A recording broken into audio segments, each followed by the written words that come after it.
আজকের গল্প মানিক বন্দ্যোপাধ্যায়ের লেখা পাশ ফেল। উপস্থাপনায় আমি শৌনক। নিখিলের জীবনে মস্ত সমস্যা দেখা দিয়েছে। কি করবে নিখিল ভেবে পায় না। আর রাগে, দুঃখে, অভিমানে, হতাশায় তার দু চোখে জল এসে পড়ে। পরীক্ষা কাছে এগিয়ে আসছে। এখন থেকে মন দিয়ে পড়াশোনা করা দরকার। কিন্তু এরকম মানসিক অবস্থায় কেউ পড়াশোনায় মন দিতে পারে? পরীক্ষাই হয়তো এবার আর দেওয়া হবে না। 3 দিনের মধ্যে পরীক্ষার ফিস দাখিল করতে হবে।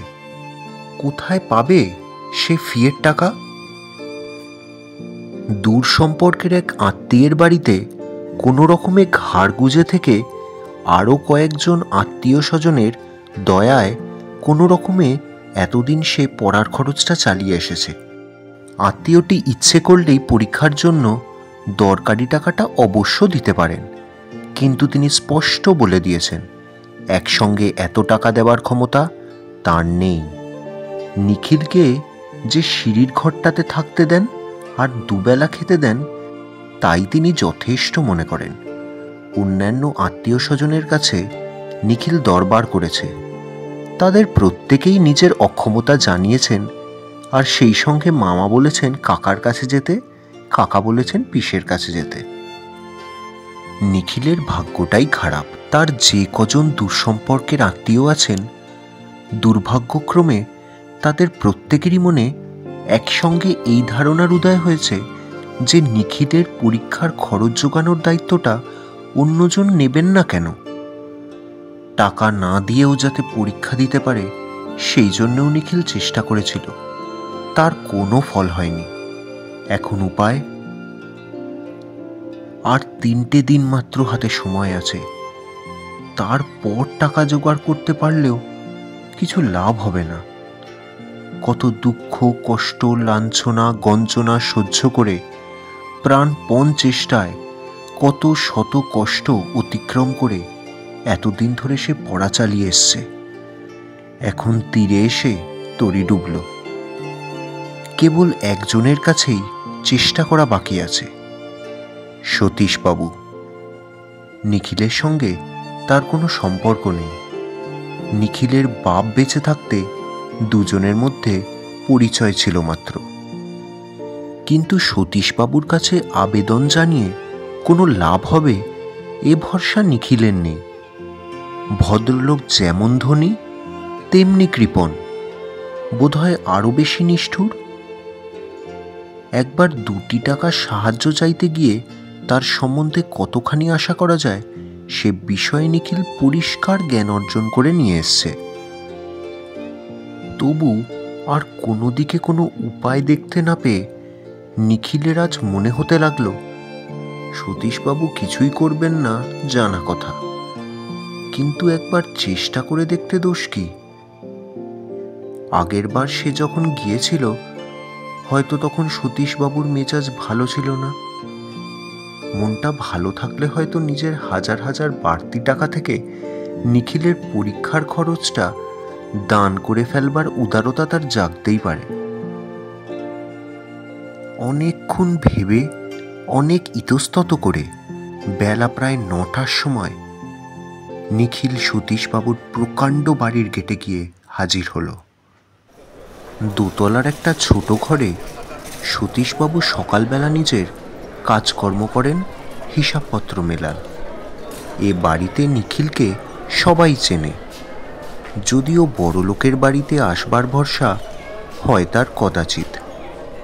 2-1জন শুধু জিজ্ঞেস করল সে কেমন আছে, আর কেউ কোনো প্রশ্ন করল না। নিখিল উপরে গিয়ে সতীশবাবুর ঘরের ভেজানো দরজা ঠেলে ভিতরে প্রবেশ করল। তখন তার বুক ঢিপ ঢিপ করছে।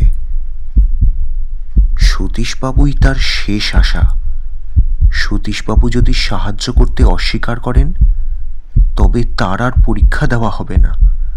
ঘরে ঢুকে সতীশবাবুকে না দেখে এক মুহূর্তের জন্য নিখিল একটু স্বস্তি বোধ করল। পরক্ষণে তার বুকের টিপটিপানি বেড়ে গেল শতগুণ। টেবিলে খাতা আর কাগজপত্রের পাশে একতারা নোট পড়ে আছে। ব্যাপারটা অনুমান করতে তার আর দেরি হলো না। হিসেব মেলাতে মেলাতে সতীশবাবু 2-1 মিনিটের জন্য দরকারে উঠে গেছেন, এখনই ফিরে আসবেন। কিন্তু তার ফিরে আসবার আগেই নিখিল কয়েকটি নোট তুলে নিয়ে অনায়াসে ঘর থেকে বেরিয়ে যেতে পারে। নিখিলের সমস্ত শরীর শিউরে উঠল। মাথার মধ্যে কেবল একটি চিন্তা পাক খেতে লাগলো যে এই জগতে তার আপনজন কেউ নেই। চুরি করেই হোক আর ডাকাতি করেই হোক, নিজের ব্যবস্থা নিজে করে নিতে না পারলে আর কোনো উপায় নেই। সতীশবাবুর টাকা আছে, চাইলে সতীশবাবু একটি পয়সা দেবেন না। এরকম অবস্থায় তার দরকারি কয়েকটা টাকা টেবিলের নোটের তাড়া থেকে তুলে নিলে কি যায় আসে? এরকম নিরুপায় অবস্থায় একটিবার জীবনে শুধু একটিবার চুরি করা এমন কি মহাপাপ যে সতীশবাবুর কাছে সাহায্য পাবার সামান্য একটু ভরসা থাকলে কি কাজ করতে যাচ্ছে ভালো করে ভেবে দেখবার সময় পেলে নিখিল হয়তো প্রলোভনটা জয় করতে পারত। কিন্তু কয়েক সেকেন্ডের বেশি ভাববার সময় ছিল না। কেবল তার দরকার যাতে মিটবে অনেকগুলি নোট থেকে কেবল সেই কখানা নোট নিয়ে নিখিল ঘর থেকে বেরিয়ে গেল। পরদিন সকালে প্রায় সেই সময় সতীশবাবু সেই ঘরে বসে কাজ করছিলেন। ভেজানো দরজা খুলে চোরের মতন নিখিল ঘরে ঢুকল। সতীশবাবু গম্ভীর কর্কশ কণ্ঠে বললেন, কি চাই? নিখিল কথা বলতে পারল না। নীরবে কয়েকখানা নোট সতীশবাবুর সামনে রেখে দিল।